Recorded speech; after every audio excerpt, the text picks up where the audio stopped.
दर्शक बंधु के दोनों हाथ जोड़ के प्रणाम करते हैं।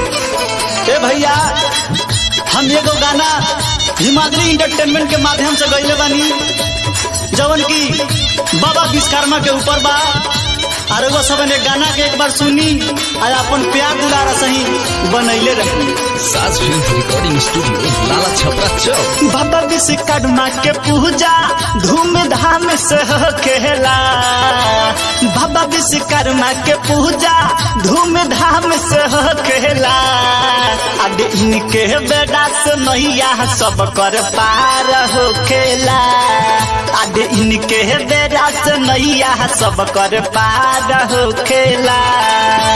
बाबा विश्वकर्मा के पूजा धूमधाम से होखेला।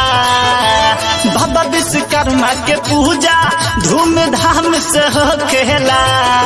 आज इनके बेटा से नैया सब कर पार होखेला।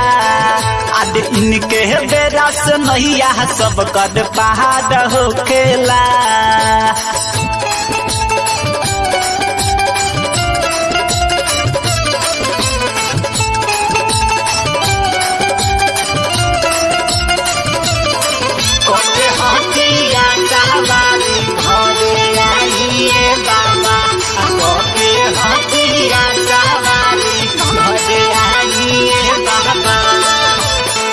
जगावा में बात है इनकरे नामावा महान हो।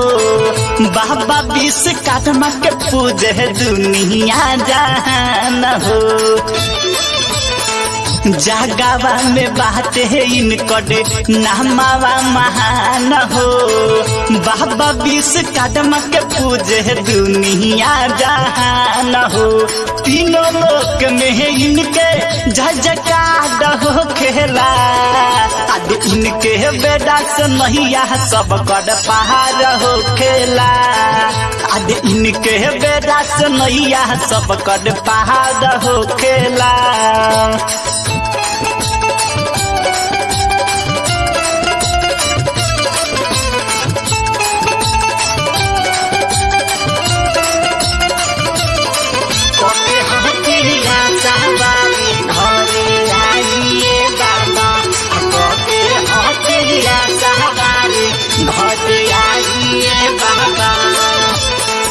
बबुआ मुन्ना कह देला बाबा के बखान हो।